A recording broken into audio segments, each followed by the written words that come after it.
Hello everyone and welcome back to my channel.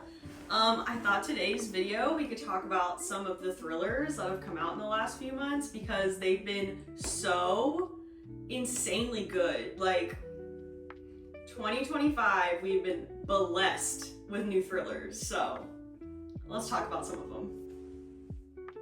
King of Ashes by S.A. Cosby. This book came out in June, and the fact that I have this physical advanced copy in my possession is absolutely insane. I love S.A. Cosby. His books are so good, immersive. The subjects that he decides to tackle are so deep, and I cannot say enough good things about S.A. Cosby. So when I got King of Ashes, oh my gosh, I can't even tell you how excited I was. So King of Ashes centers around main character Roman, who gets called home after his father suffers a tragic event. And when he's home assessing the situation, Roman quickly realizes that Dante is acting strange. So as he digs into Dante and what's going on in his life, he realizes that Dante has gotten himself in very deep with a local gang and owes them a lot of money. So while Roman is working to help his brother out with that, he's also working to help his sister out with the family business, which is a crematorium. And you can imagine how maybe a crematorium would come in handy when you're working with a local gang and helping your brother get out of debt. This book was insane. The pacing was perfect. The plot was crazy. I seriously felt like I couldn't breathe the last 50 pages. I was just... This book, if you take anything out of this video, it needs to be this. Okay. Another favorite author of mine that somehow the advanced copy is in my hands. I'm so grateful. No, I'm serious. Charlie Donlea's thrillers are seriously so good. Like, there's always multiple POVs, sometimes there's multiple timelines, there's always different threads of events going on that come in to pull in whatever the mystery is at the end. And this is no exception. Guess Again is his newest book. It just came out earlier this week. It is about main character Ethan, who is a former police detective turned ER doctor, who gets called back to help work a cold case 10 years after the fact. And while Ethan doesn't necessarily want to go back to the police force, he left for his own reasons, he finds himself back working on this case, and the case starts to become very personal. It starts to tie into his own past trauma and past tragedies, and once again, I cannot recommend this enough. This book was crazy. I loved it.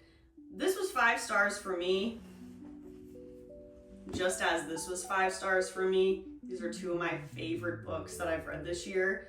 If you're a thriller fan, look no further. And while we're talking about my favorite authors and thrillers that have come out this year, Forget Me Not by Stacy Willingham. Another 5-star read for me. Like I said, the thrillers this year have been insane. We have been spoiled by these authors who obviously love us so dearly. Forget Me Not is about main character Claire, who comes back home after 15 years to help out her mother after she broke her leg. And Claire does not like coming home because being home reminds her of when her sister went missing as a child and was never found. So there's a lot of painful memories for coming home, and as soon as she gets back, she knows it was a bad idea to come back. She is just like, I can't deal with this, I can't handle this, there's too many reminders. She finds herself going through her sister's old room because her mom, never changed anything. So she's going through her sister's old room and her old things, and she finds pictures of when her sister worked at this vineyard. And just in like an effort to get out of the house, she finds herself getting in the car and going to the vineyard just to check it out. And when she gets to the vineyard, she ends up being offered a job to live on the land and help out. And she ends up taking the job, so she moves in.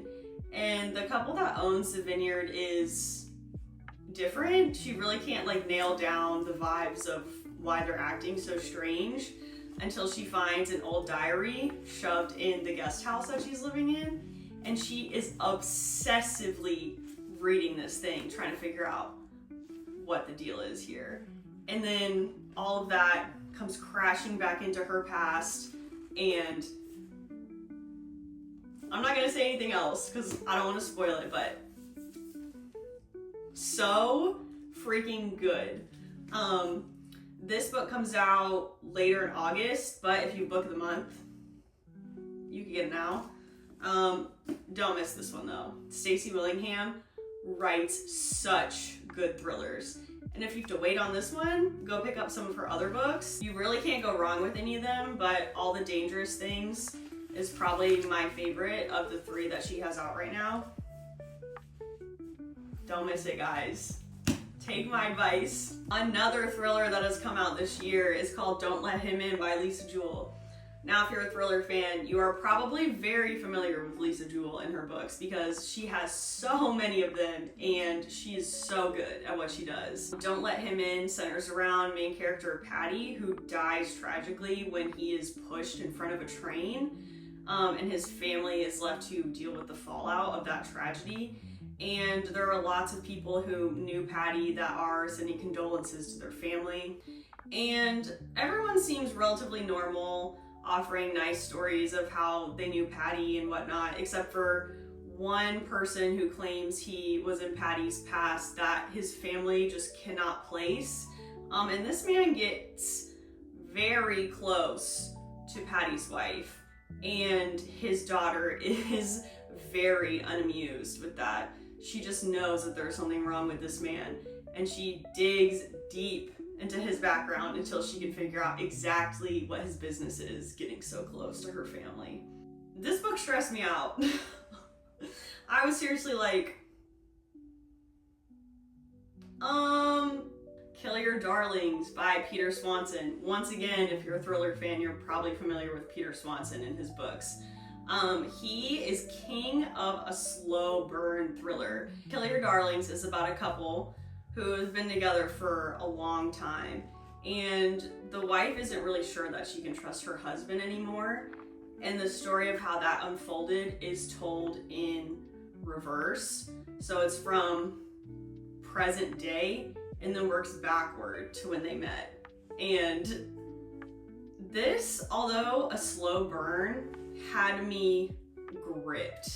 I loved like the pacing and the little reveals and the way that the plot played out. It was really like making you pick out those little things that were like, ooh, maybe that means something. Maybe that's a little bit of a hint of what we're gonna be seeing down the timeline to connect.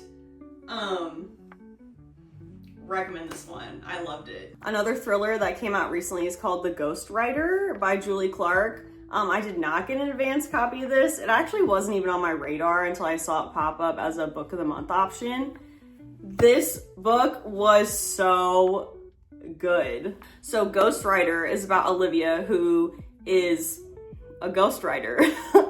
And she's been having some trouble in her career recently based on some statements she's made against authors. She's kind of on the precipice of potential financial ruin, wondering if she's gonna have to get rid of her house, what's gonna happen if she can't get a job soon. In her desperation, she agrees to help ghostwrite her father's book.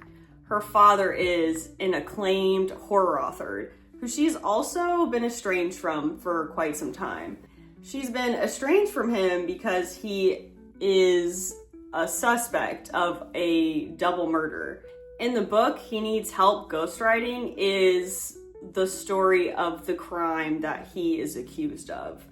So for Olivia, this brings so much to the forefront. It brings family secrets. It brings her in a challenge of her career. It's personal. Her editor doesn't know she's the daughter of this man, this horror author. So there's so much, and this book is so good. So obviously I love thrillers.